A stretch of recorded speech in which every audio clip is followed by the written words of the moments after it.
todo. Tenés pinta de caravanero. Mac de Santo con nosotros en el piso. Has vuelto, corazón. Qué lindo Hola. tenerte. Uy, ¿Cómo engaña la cámara igual? Esos no son los colores. Porque, te toman los colores del croma. Podemos ponerle lo que querramos. hola. ¿Cómo estás, corazón? Estoy como si estuviese en el Polo Norte, capaz. Mira, Cagado de frío pero estoy. mirá, yo tengo 2 buzos, no me saco la ropa. Tengo polera, todo. Cagado de frío. Cagado de frío, he vuelto a hacer mi columna licuadora queer. Me encanta. Después de muchos meses Sí. que estuve ausente. No pasa nada, No está pasa bien. nada. Han cambiado las cosas, estamos en otro Bastantito. lugar. Sí. Ha habido movimiento. Yo les decía a nuestros oyentes hoy temprano que me viene pasando de que necesito ver contenido que me deje alguna cosita, que me divierta, que la forma en la que me lo cuenten me divierta un poco, porque tampoco estoy yendo a la facultad. Ajá. Pero que me quede algo. Por eso estaba volviendo a ver los videos de Ter, esta divulgadora arquitecta española. Porque claro, miraba videoblogs y boludeces. Y bueno, pasó en el programa. ¿Nos vas a hacer pensar? Bueno, voy a traer unas teorías locas. Bien. A propósito de. Como saben, siempre esta columna un poco trae algo de teoría queer Sí. o teorías feministas o Sí. algo que yo estudio, digamos, Sí. investigo y tratarlo de linkearlo con algo de la realidad. Y hago una especie de, decimos eso, una licuadora, un menjunje en relación a esos dos. Es raro porque en realidad lo que estoy tratando de traer acá es una suerte de caja de resonancia de las teorías que construimos los maricones y aplicarlos a nuestros contextos políticos, sociales. Entonces es como una cosa media rara, pero bueno, tiene que ver un poco Sí. con la idea de proscripción de Cristina y a partir de todo este movimiento social que significó el ocultamiento de una figura. Entonces, Me interesa el término ocultamiento para esto. claro, porque uno de los textos fundamentales de la teoría queer, vieron que hay como 2 o 3 autoras yanquis que son como las que inauguran estas lecturas o estas críticas literarias. Una es Judith Butler, que es la más conocida, y hay otras 2 que son menos conocidas, por ahí en los ámbitos académicos sí son más conocidas, pero dentro por ahí del activismo no tanto. Y una de ellas es Eve Sedgwick, que escribió un libro en los años 90 que se llama Epistemología del armario. Bien. Y en la clase pasada En la clase pasada, hace unos meses. hablamos de qué es esto de la idea de epistemología. Y todo esto viene a colación un poco de que el día que meten en cana a Cristina, yo estaba en Capital, y un tipo estábamos en una zona medio cheta, y el tipo pone la radio o pone C5 en alguna cosa así, y empiezan a relatar todo lo que pasa con Cristina. Entonces generaba alguna cosa de, estás en peligro, hermano, porque vos estás haciendo como muy público en una zona como Martínez, San Isidro, esa onda, estás saliendo del armario como peronista, Sí. escuchando todo esto en una radio en voz alta, y algunas personas, más bien morochonas, se acercan alrededor del tipo que escucha el teléfono en alto volumen, y todos los otros, los gorilas, lejos. Y se arma una dicotomía muy fuerte para mí en un vagón de tren, donde se separa muy claramente quiénes están escuchando la radio y sabiendo qué pasa con Cristina, si la van a encerrar o no, y quiénes la están diciendo, yegua puta. Sí, sí. Montonera. Sí, ni siquiera se involucran igual. De una manera directa o No, activa. pero a mí me daba la sensación de que todo este proceso de proscripción o del avance de la derecha tenía que ver también con algo de meternos en el armario, pero no meternos en el armario, ocultarnos en tanto maricas, que también un poco ocurre porque tenemos miedo, pero sino sobre todo las convicciones políticas empiezan un poco a ocultarse, Bueno, a meterse en el armario. Sí, bueno, el otro día, ¿sabes qué me pasó? O sea, me resuena mucho con un pensamiento que tuve yendo para Capital. Nos tomamos el tren y en el tren se había matado a alguien en las vías, entonces en Berazategui y tuvimos que tomar un bondi a Capital. Lo cual hizo todo mucho más largo. Y en el camino íbamos escuchando desde el celu, como tratando de no ponerlo muy fuerte, Sí. Gelatina, que estaban contando un poco ahí cómo venía todo. Y yo estaba ahí y digo, claro, es como esa sensación de cuando hay algo que te hace visible o tu sexualidad o tu género, que si no sos cis y demás, y tiene un grado de peligrosidad. De golpe, sentí un grado de peligrosidad si se escuchaba desde Exacto. dónde era lo que... o sea, Exacto. que estaba yendo a bancar a Cristina o que estaba involucrado con Sí. eso. Entonces fue como, uy, ¿qué Sí. es esta sensación nueva que no tenía antes? Exactamente. Eso es lo que yo como quería tratar de que pensemos y como también un clima de época porque quienes nacieron en el kirchnerismo quizás esto no lo atravesaron, pero quienes somos más viejos sí. Y yo también, o sea, digamos, primera escena, este caso en el tren donde quienes estábamos como coqueteando o queriendo saber o involucrados directamente en la organización por la situación de Cristina, en los ámbitos sociales y públicos, y si estás solo y no estás orgánico, estás un poco como incómodo, a ver si, o sea, hay que tener como un acto medio temerario de decir, bueno, sí, me la banco, estoy solo, igual que cuando sos puto, ¿no? Ujú. Esa primera escena la dejo ahí. Después, segunda escena, estaba revisando unos archivos en mi casa y encuentro muchas gráficas de Perón ocultas.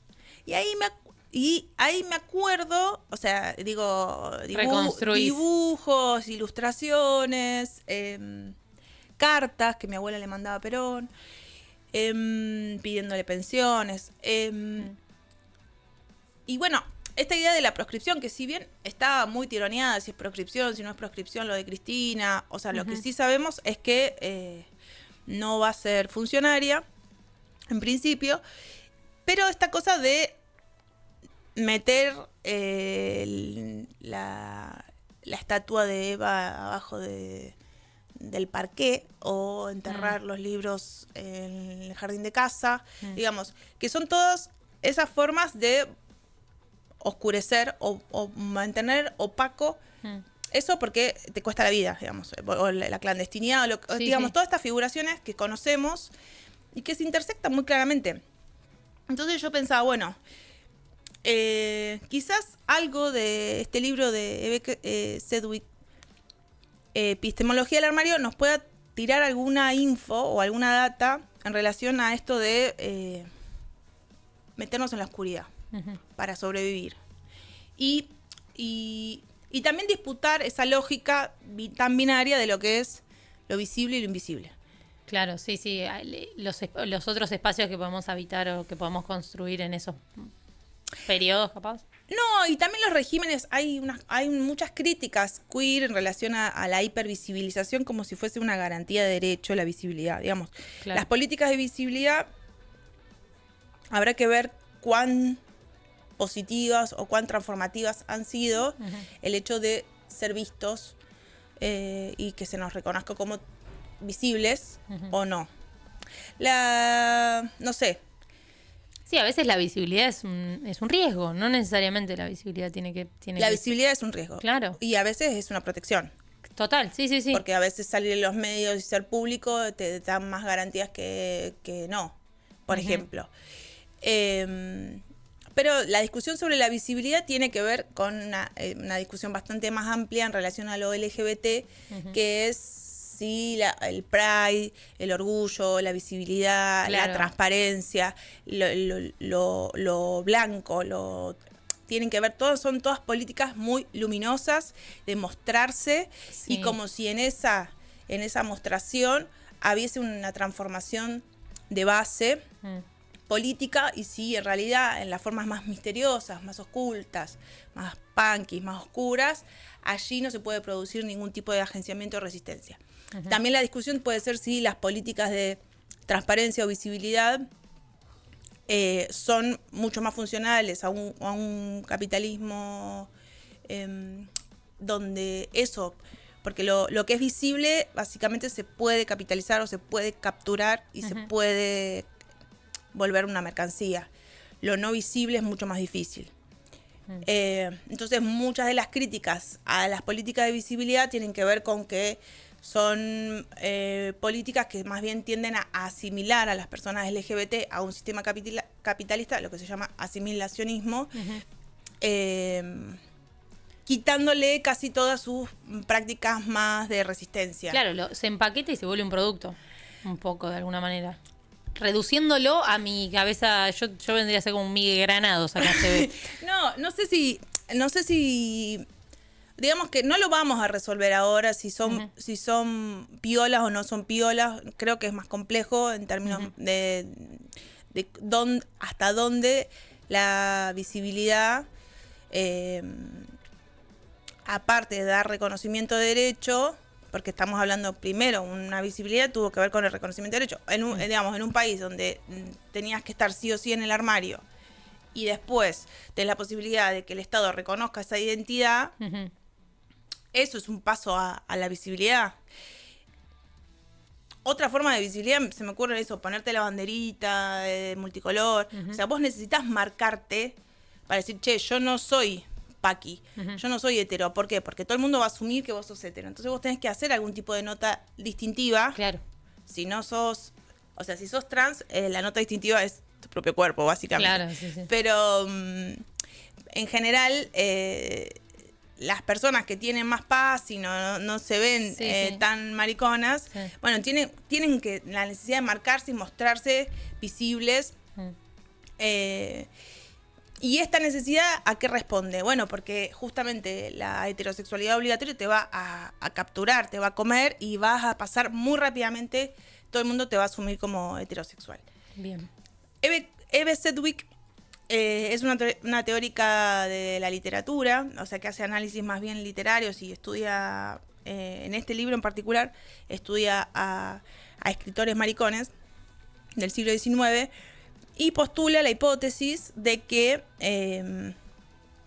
Occidente o la literatura occidental, y esto es importante decir, remarcar Occidente, Occidente, básicamente funcionó en base a este par dicotómico o binario que es hetero-homo. Y lo hetero es lo visible y lo homo es lo invisible o lo que está dentro del armario. Y en ese par binario hay un término que es el primero, el hetero, que se supone que son iguales teóricamente en términos de valores y como conceptualmente son simétricos, pero resulta que uno está mucho más alto en la escala que el otro. Claro. El hetero está por encima que el... Y lo que a mí me pareció bonito también es que, o sea, ahora cuando estaba por venir repasé el texto yo lo leí hace 1.000.000 de años, o sea que en realidad son como asociaciones que yo hago medio como, bueno. Asociación libre. Un poco sí. No tan libre porque después dije, che, no voy a leer el texto porque no me acuerdo nada. Como es, en ese par binario o dicotómico se supone que son iguales, como si fuesen dos términos en disputa. En realidad no, hay uno que está mucho más valorado que otro, que es la luz por sobre la oscuridad, que es la voluntad sobre la adicción, ¿no? Por decirte términos binarios. La carga social afirmativa está de un lado y del otro lado está la denostativa o la negativa. Claro. Varón-mujer también puede ser otro par dicotómico clásico. Y otra cosa también que arroja Sedgwick, que está piola para pensar, es que ella dice, bueno, piensen que en los años 90, creo que el libro este es de 1990 o 1989, los estudios de género y de sexualidad todavía estaban bastante juntos. Digamos, el feminismo, o sea, todavía no había tanta teoría marica, sino que era más todo un mismo corpus teórico sobre feminismo. Feminismo sí tenía mucha más tradición literaria o crítica, y no así los estudios de sexualidad. Y recién con estas indagaciones críticas empiezan a aparecer como un ámbito intelectual específicamente sobre la sexualidad. Bien. Y esto es específicamente sobre la sexualidad. Y la mina dice, bueno, lo primero que hay que ver es que una pavada, pero que está bueno para revisarlo, que es que todas las personas son bien diferentes y al final tenemos muy poco vocabulario. Después lo pensás retrospectivamente y decís, bueno, después hubo un creyendo de vocabulario. Pero es verdad que tenemos muy poco vocabulario para hablar de nuestra sexualidad. ¿Sos o no sos? ¿No? Al final es como que... Se siguen reproduciendo las mismas lógicas de esa... Sí, y es bastante escasa. No solamente que... no dice nada mucho de una persona si es o no es gay, ¿no? Y esto también lo quería traer a propósito del Art de Closet, porque Claro. el 28J es el sábado, Sí. este próximo sábado, que es el aniversario de Stonewall, que no sé qué año ya va del aniversario de la revuelta de Stonewall. Como saben, lo saben, acá en Argentina la Marcha del Orgullo se pasa en noviembre porque en El el invierno, invierno el frío. destruye, y este sábado 28 de junio es también la quinta marcha, que no va a ser marcha, sino que va a ser una ranchada de la rabia. Son 17 años del Art de Closet en La Plata. Es un montón. Es un montón. Es un montón. 17 años de que la banda viene ahí gestionando algo. Por terminar el cole está, mira. Sí, te juro. Ya creció un montón. Por la mayoría de edad. Y se hace en la Plaza La Moma, así que a las maricas que quieran ranchar, a partir de las 13 horas va a estar la ollita travesti, así que se va a comer guisito gratarola. Y a partir de las 2 va a haber la filmación también de una película, que es la película más bizarra del mundo. La peor película de la historia. Y después va a haber feria y ranchada, bandas, DJs, concursos, etcétera, en 1 y 66 en Plaza La Moma el sábado 28 de junio. El Art de Closet, justamente, en sus primeras ediciones, yo fui a algunas más allá hace 17 años. Inaugurales. Oh my God. Se prendían fuego armarios, ¿no? Y también pensaba eso, qué loco, ¿no? La idea de que estar oculto es estar dentro de un armario. O sea, es algo, aparte que es un poco burgués, la imagen, ¿no? Es medio burguesa la imagen, es medio también como... ¿Quién tiene un armario? Nadie tiene un armario digno. Yo no tengo un armario. ¿Vos tenés Yo un tengo armario? esos percheros medio Yo Palermo, también tengo viste que tienen como el cosito acá al costado. Perchero que se ve medio- todo, que se me llena de polvo. Claro, pelo de gato. Está todo muy expuesto. No hay nada Sí. oculto en mi armario. Totalmente. No cumple con la consigna. No cumple la consigna. Pero bueno, la idea de salir del armario, el coming out. A prender fuego melamina ahora. No, es como eso, si hay que prender fuego ni no prende. Carísima. Salir de la oscuridad del armario. Como eso, como no sé, un bien en sí mismo.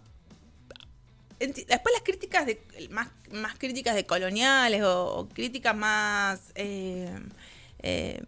locales, situadas en el sur, van a decir, che, esto es re blanco lo que están diciendo de la epistemología del armario, porque hay formas de resistencia que tienen justamente que ver con la invisibilidad. Claro. Porque hay gente que ni siquiera tiene la posibilidad de estar en el armario, las personas trans en general. Claro. O sea, es un privilegio de repente. Por eso dije, bueno, estos textos están circunscriptos a cuestiones de sexualidad y no a cuestiones de género.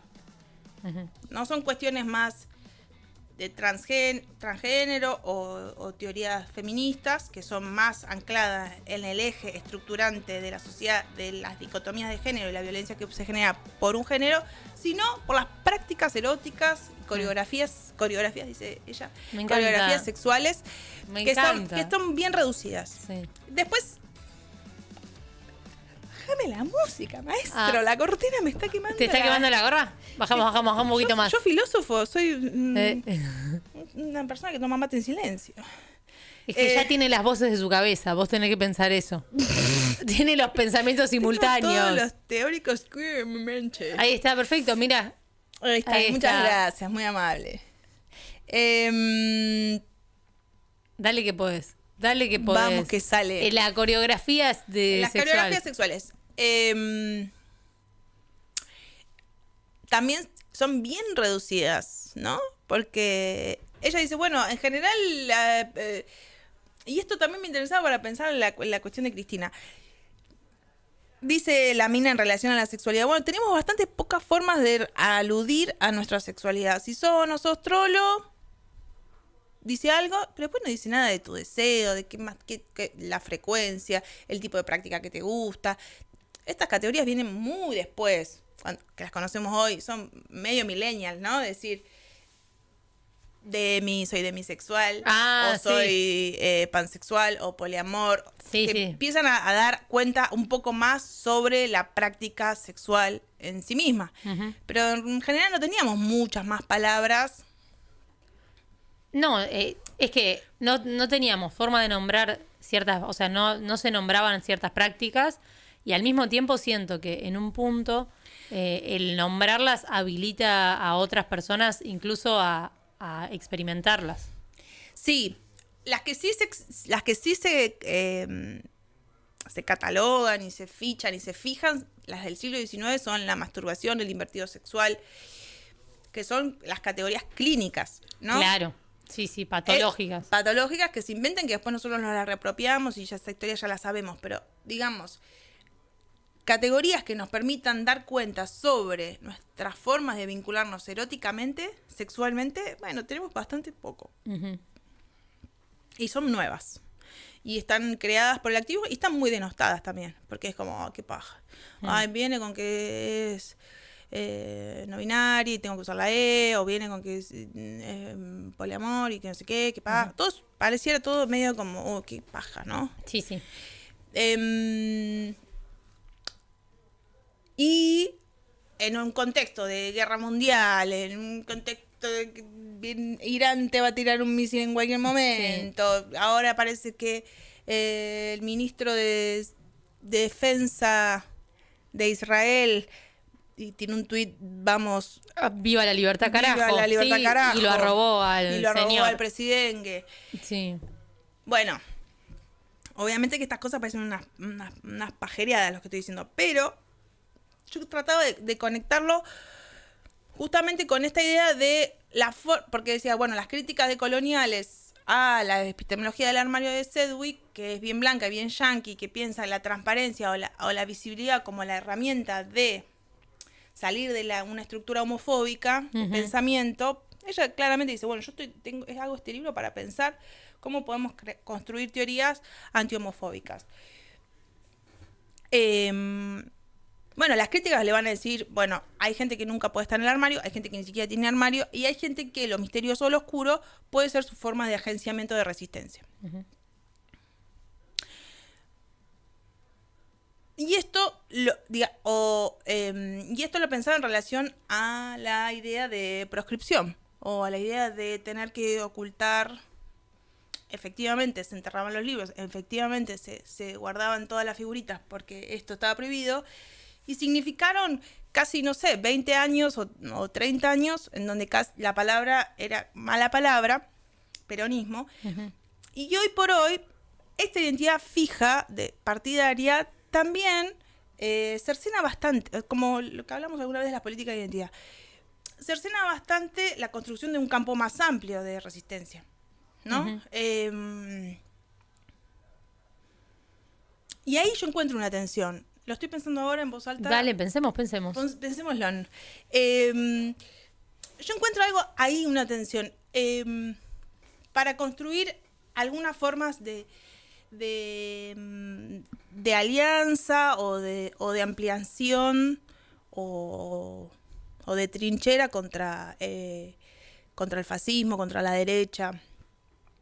Digo, un movimiento que estuvo proscripto tantos años, cuando encontraba las cartas a Perón, las imágenes de Evita, una ilustración del original de Perón, no sé qué, y ese relato estuvo cortado en la historia familiar y yo lo vengo a encontrar ahora, que están todos muertos, y voy a mirar los cajones y encuentro esas cosas, uh-huh. Digo, esta gente se lo comió. Se metió adentro del armario, en la oscuridad, porque peligraba su vida, la de sus compañeros. Hablar significaba la muerte.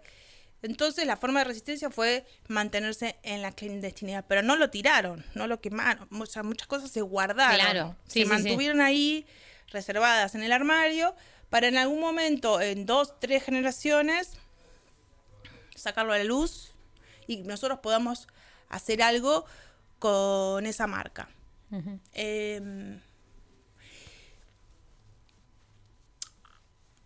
¿Qué pasa? Para mí,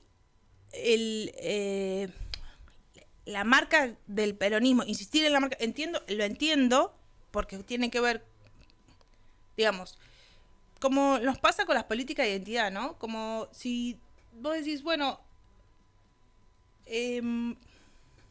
quedarme ahí por ejemplo, me acuerdo de mi viejo, Sí. me estoy yéndome con mis pensamientos a 1.000.000 de lados al mismo tiempo. Sí, pero, sí, mucha asociación. Muchas asociaciones. Sí, Pero vamos. eso, como mi viejo cada vez que podía gritaba, viva Perón, carajo, ¿no? Pero en plenos 90, era como algo medio disruptivo, y yo decía, ¿qué onda? Y yo medio anti, yo más bien Claro. más punk, y como, no, autonomista, ¿no? Yo después tenés que pegar toda una vuelta y volver a por ahí a poder resignificarte o encontrarte en esa tradición. Sí. Pero, ¿por qué yo me tuve que despegar? Aparte de la ruptura con los padres y toda la bola que ya sabemos, Sí. tengo la sensación de que en los años de proscripción y en los años de armario, y acá se me viene otra idea que la estoy pensando y Se todavía agarran, no se agarran los pantalones. que todavía no la estoy pudiendo. La estás masticando Te la estoy pensando, que tiene que ver con la idea de la disociación en la que vivimos. Estamos de recontra mil disociados, ¿no? Como que hay algo de que nuestro cuerpo está en un lugar, está ahí haciendo supuestamente cosas, pero nuestra cabeza está en otra, y a veces conectamos con otros desde un lugar mucho más mental y fantasy, y estamos totalmente disociados de lo que nos está pasando. Esto podría ser Sí. otra columna. Bueno, queda. Sobre la disociación. Pero en relación Pero al... sí lo conectaba con esto de que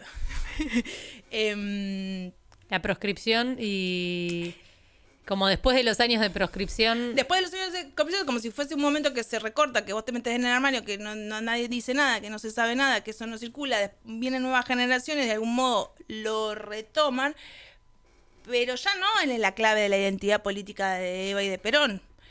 Quizás lo haces de Cristina, o quizás no, o quizás lo haces de una manera más amplia, que me parece que un poco ahí está el desafío, que o proliferar las identidades políticas, tener muchas más identidades políticas posibles, así como nos falta vocabulario sobre nuestras taxonomías de coreografía erótica, también nos faltan identidades para construir un escenario político, ese ponele. famoso campo nacional y popular, Claro. o esos movimientos sociales que son antiderecha o antifascistas, que tengan un lugar más amplio, que no esté iconizado en la figura de Eva de Perón, o que no esté iconizado, sino más bien que esté iconizado en la figura de ese encierro en el armario en el que tuvimos que vivir por diferentes coyunturas, no solamente por la identidad sexual o la identidad de género o la identidad política del peronismo, sino que hay miles de formas de que te metan o te tengas que meter en la oscuridad para sobrevivir y para resistir. Total, sí, me parece re interesante esto que mencionás, porque algo que pasó con lo de Cristina, directa o indirectamente, es que el acercamiento a partir de qué tenemos en común entre todas nuestras diferencias, de alguna manera, o esta cuestión de, bueno, la democracia, bueno, dentro de nuestra amplitud política, como desde Argentina, digamos. Y después también me lleva un poco a... En un momento yo había hecho un posteo de algo que no sé por qué había sido medio controversial y me salieron medio a matar, o yo empecé a comentar en algo, no sé qué fue de todo. No, ya no sé si yo me metí en esa, pero le escribí a un chabón y le hablaba un poco de las desigualdades, que todos sufrimos desigualdades, que probablemente a él le haya pasado en otra arista de su vida, que se sintió marginado, que le pasó algo, qué sé yo, y el chabón me terminó escribiendo por privado, pidiéndome disculpas, o sea, cosa que no pasa, no es tan habitual, pidiéndome disculpas y diciéndole que le habían tenido que apuntar una gamba, que se tenía que haber ido de la ciudad para ir al pueblo porque no podía valerse por sí mismo, qué sé yo, un montón de cuestiones. Y ahí yo siento que el punto está también, que es interesante esto que mencionas, como desde dónde podemos llegar a conectar o construir dimensiones. Porque vos lo que están diciendo en realidad es como que tenemos pocas como no estamos nombrando, por decirlo de alguna manera, o es lo que interpreto yo en realidad, todo el espectro. Yo lo que estoy queriendo decir, que no lo digo yo, que la dice Sedgwick, es que hay una organización del conocimiento, del saber y de cómo entendemos el mundo, que es binaria, y que es estar adentro o estar afuera del armario. Claro. Para todo, no solo para la sexualidad, sino para todo. Estar a la vista o no estar a la vista. Ser visible o ser invisible. Y ser invisible tiene un costo muy alto, es muy duro.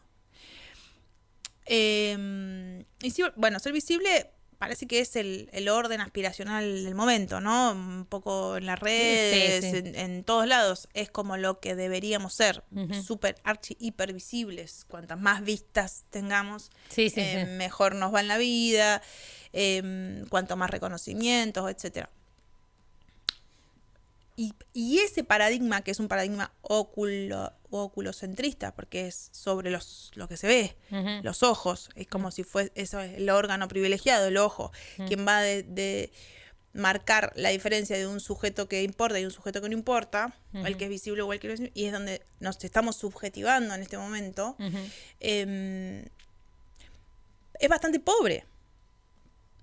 Es bastante pobre para organizar un mundo. O un pequeño mundo, si querés, una pequeña comunidad, dentro de esa lógica de la visibilidad o la invisibilidad. Pero al mismo tiempo es la lógica del Estado y es la lógica de los estados. Cuando te dan reconocimiento de derecho, te vuelven visible en una sociedad.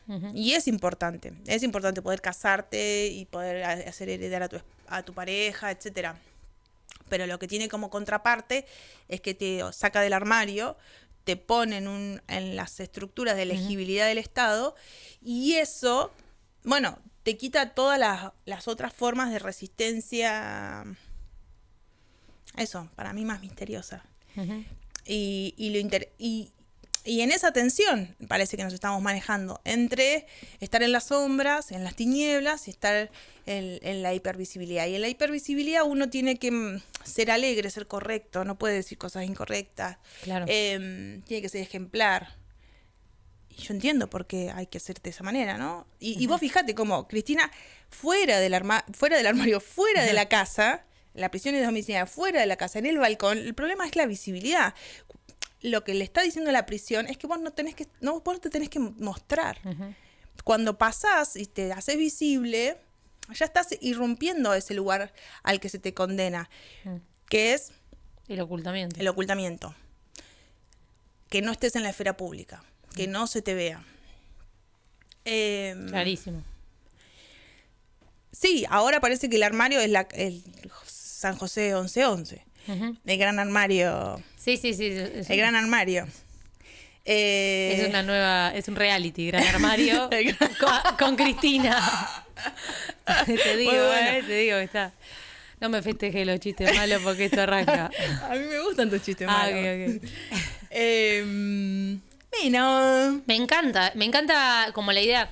Y me interesa un poco para las personas que nos están escuchando o nos están viendo, porque esto es radio también. Esto es radio también. Entonces no es oculocentrista. No, me interesa un poco que piensen, nos pueden mandar al 221-508-2447, pero que lo piensen también un poco en qué armario están o en qué ocultamiento están. ¿Y por qué? Porque a veces uno tiene razones para estar encerrado. Total. Sí. Mismo pienso, o sea, me hace pensar en varias cosas, pero pienso en estos... Cristina diciendo con todos adentro, ¿no? Como hablando un poco de ampliar y estos gobiernos este gobierno que tenemos ahora y todos los muchos que han venido, que hablan un poco de, bueno, el bien y el mal, los que sí, los que no, los argentinos de bien y qué sé yo, que un poco lo que fue pasando a lo largo de este mandato es que yo creo que más de uno le ha caído la ficha de que estaba del lado del ocultamiento, que estaba del lado de la oscuridad, que estaba del otro lado de ese binarismo que plantea, por ejemplo, Javier Milei. Que no estás dentro de lo que pensabas, no estás en esa luminosidad. No sé si te estoy rompiendo todo ahora, de todo lo que habías dicho, estoy diciendo todo mal, pero de alguna manera, como mi asociación también tiene que ver un poco con eso, o sea, como que muchas personas capaz que se creían formar parte de un lugar o no tener que estar Y Sí. hoy día hoy día dejaron de estar en esos lugares que habitaban. Sí, yo lo que estoy tratando de decir es que la lógica binaria ocular, oculocentrista, Mm, no es suficiente. Primero. Total, sí. ¿Es la que rige el mundo? Es la que está rigiendo el mundo. ¿Es el órgano sensible de los 5 sentidos que tenemos el más preeminente? ¿Es el más preeminente? ¿Es el que está dando una organización social imperante? Lo es. Y en esta lógica binaria siempre vas a estar en algún lado que no... Siempre te va a tocar en algún momento el lugar equivocado o el lugar en que no querés estar. Ujú. Los pares son muy rígidos, los pares binarios son muy rígidos, no te dan mucha salida y siempre cuando puedes estar de un lado, vas a estar del otro. Ya lo aprendimos con la cultura de la cancelación. Ujú. O sea, es muy fácil pasar de un lado al otro, Caerse, sí. caerse, irse, que te empujen del armario, que te saquen a los empujones, que te vuelvan a meter a los empujones. Ahí la voluntad de uno, más o menos. Claro, Y está el bueno agenciamiento eso, sí. de uno, más o menos. Porque en realidad la estructura hace que todo funcione de manera binaria y entonces o te empujan, o te tiran, o te esconden, digamos. Porque así está organizado socialmente la cosa. Quizás en esta apuesta que nosotros dijimos, qué paja, la de la proliferación de identidades, LGTBIQ+, más plus, o toda la cultura woke, quizás ahí ya estábamos encontrando algunos ensayos para salir de la lógica binaria, donde haya un montón de posibilidades, un montón de coreografías posibles para dar cuenta de nuestro modo de ser, que no solamente tengan que ver con nuestra sexualidad o nuestra identidad de género, sino que tengan que ver también con las descripciones políticas. Y en esa multitud, en esa proliferación de marcas, de identidad, nos podamos encontrar en las diferencias, generando un gran campo popular, campo popular, nacional, o si no querés nacional, internacional, o movimiento social, que no necesariamente tenga que estar marcado por esa línea tan fuerte como es la morenista de si sos peronista, no sos peronista, si sos de tradición peronista, o si Sí, sos de la bueno, doctrina, o si no. No, porque en sí. realidad lo que encontramos, por ejemplo, con Cristina, es que la chabona logra que un montón de gente que no necesariamente viene de una tradición peronista, aglutinar un montón de intereses que no eran necesariamente... Sí, de una estructura clásica de... Claro, del partido justicialista. Claro, no sé qué. sí. O sea, yo estoy también tratando de pensar que los putos se pueden acercar un poco más a estas reivindicaciones.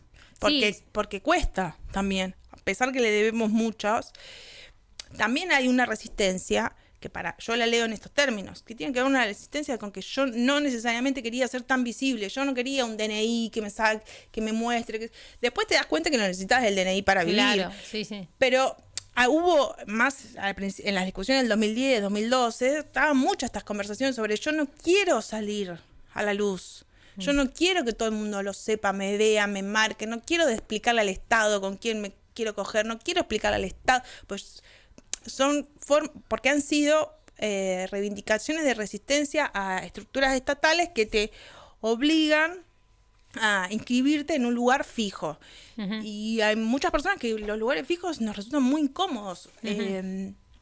Entonces, en ese tiempo, el anciano, el abuelo de los Simpsons, chicos, ¿se acuerdan? Cuando en el 2010 discutíamos si las políticas de visibilidad... Bueno, creo que lo que estaría bueno pensar en la posibilidad de, más que visibilidad o invisibilidad, saltar por arriba de la visibilidad de la invisibilidad y decir la tocabilidad y la no tocabilidad, la tocabilidad. ¿Sos olfateable? ¿Estás olfateable hoy? ¿Tenés olor a chivo? Arre. Claro. No, si pensar en otras muy abstracto lo que estoy diciendo, capaz. Es bastante abstracto, pero me parece que como para construir una nueva forma de percepción, porque tiene que ver con también como vos hablabas de perspectiva también, ¿no? Pero digo, como tiene que ver algo con lo perceptivo, todo lo que mencionás, hay algo de eso. Es que lo de ser puto o no ser puto está muy codificado en esos términos. Si se le nota o no se le nota la pluma, si se le ve lo marica o no se le ve lo marica. Pensemos en la homosexualidad más clásica, ¿no? Hombres gays, cis gay. Sí, no, hay como una... está muy atado a esa perfo también, ¿no? El reading, poder leer si el otro es o no es, si te está seduciendo o no te está seduciendo, si querés ir de cruising o no querés ir de cruising. O sea, es todo una cosa que está entre oculta y codificada, ¿no? Es un matiz muy... que se mantiene, hay cierta sombra, porque el cruising no es a la luz, es en el bosque a oscuras.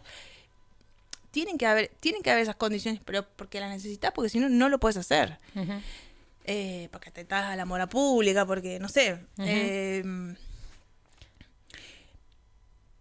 Cuando las políticas de visibilidad de los 90 copan todo, bueno, arrasan también con esas formas más misteriosas y ocultas de hacer las cosas. Que tenían su sensualidad. También sus peligros, porque es todo peligroso, básicamente. Sí, yo siento que también hay estructuras que se van rompiendo, como que es esto de las nuevas generaciones y demás, porque vienen sin esas tradiciones o sin esas lógicas. Yo creo que no. Nuevas, ¿no? Acá te voy a polemizar un poquito. No. Sí, yo depende. Pienso que las nuevas generaciones, no conozco muchas personas, pero conozco algunas, y creo que igual están súper armarizadas. Y están súper disociadas. No, claro, digo más en clave de lo que menciona. O sea, nominalmente está todo bien con ser puto. Nominalmente está bien con... digo nominalmente, me refiero a decir, sí, respeto el pronombre, sí, no tengo problema en decir que reconozco mi identidad de género, sí. Pero a la hora de la práctica erótica, a la hora de la relación con el deseo y con el cuerpo... No, claro, porque siento que es algo... Vos ya... Es como... creces en un ámbito que te dice, esto está bien, esto está mal, ¿no? Ponele en esa lógica. Pero hay algo de la profundización y de la sensibilización, del proceso analítico que te hace saber por qué algo está bien y algo está mal, que es lo que de alguna manera te da esa libertad a la hora de pensar esas prácticas. Sí, por eso digo que son generaciones que están muy moralizadas, o sea que son posiciones que son morales, no son necesariamente políticas, ni siquiera son del cuerpo, son decir, no, está bien con ser gay, no pasa nada, yo tengo mis amigos, respetar el pronombre, no sé qué, yo soy gay, lo que fuese, pero termina ahí, digamos, la conversación termina ahí, en la cuestión moral, y quizás de lo que se trate es que ese aprendizaje o ese bagaje que vos tenés que hacer para reconocer tu cuerpo, tu deseo, tu objeto de deseo, la movilidad de tu objeto de deseo, etcétera, te configure o te permita generar algún tipo de agencia para resistir estos embates. Pienso, ¿no? Igual no todo el mundo quiere estar haciendo nada, ni la revolución, ni hacer política, sí, ¿no? La inmensa mayoría siento que no. A mí porque me interesa la política, pero... Sí, siento que igual o sea, hablar de que algo te interesa o no te interesa en un punto también es... el interés se despierta. Por ejemplo, hay alguien que tal vez no le interesaba la política hasta ahora. Ay, ojalá convencimos a alguien. Para mí convencimos a alguien. Son -5 ya. La puta que lo parió, che. Pero la puta. ¿Querés hacer algún tipo de conclusión de cierre o recordarle a las personas? ¿Estás hablando para un reel? ¿Acaso? ¿Vamos a tener reel? Podríamos tener un reel. ¿Vamos a tener reel? Podemos tener un reel, podemos. ¿Tiene que ser con hook y toda la pavada? Hook. No lo voy a poder hacer. Estoy muy bajo para esa. Pero... Decía una frase polémica al principio y ya está. ¿Qué digo? Los putos no tienen que ser visibles. ¿El armario de quién? ¿Prender fuego el closet? El sábado se prende fuego el closet. Bien. ¿El closet de quién? ¿Acaso el Cristina es el nuevo closet? El departamento San José 11 11. Ese nuevo ¿Es closet. el nuevo closet? Me parece bien, me gusta, me interesa. ¿En qué texto te basaste para lo que estuvimos charlando hoy? Epistemología del armario de Eve Sedgwick. Me encanta. Me dejaste un poco doliendo el cerebro, quiero que lo sepas, siempre me haces pensar mucho. Me pongo muy abstracto. Quería hacerlo más abajito, pero no me sale. No, como que se me abrieron portales en el cerebro directamente. Voy a pensar mucho, espero que ustedes también del otro lado. Esto Básicamente, es el regreso. lo que quiero decir es, la epistemología del armario lo que plantea es que la cultura occidental, más que en el binario varón-mujer, se estructura en relación a la sexualidad, el homo-hetero. Y el hetero depende de la existencia del homo, si no, no es hetero. Toma pavo. Si no hay hetero si no hay homo. No hay Europa si no hay América, amor. O sea, en realidad dependen más de nuestra subalternidad para existir. O sea, ellos son potencia porque existe alguien a quien someter y a subalternizar. Si no estamos subalternizados, no son dominantes. O sea, Israel no es Israel si no está Palestina, Irán. O sea, todas las grandes potencias dependen de la supresión, la dominación a los subalternos. En el par hetero-homo estaría ocurriendo lo mismo. Bien. El hetero es hetero en cuanto existe un homo metido en el armario. Salgan cucarachas, salgan cucarachas. Salgan todas las cucarachas de las alcantarillas armarísticas. Gracias, mi amor. Siempre es un placer tenerte. No sé cuándo te vamos a volver a tener. Creo que el lunes que viene, capaz. Bueno, me encanta, gente. Vamos a intentarlo. Vamos a intentar sostenerlo. O una vez por semana, una vez cada 15. Perfecto, Los lunes, vamos. Para arrancar bien arriba. Me tienen que seguir y me tienen que reclamar, yo vengo. Perfecto. ¿Dónde te siguen? Mag de Santo, arroba. Mag de Santo, ¿no será? Sí, soy. Bien, gente, gracias a este hermoso equipo, gracias Damián, gracias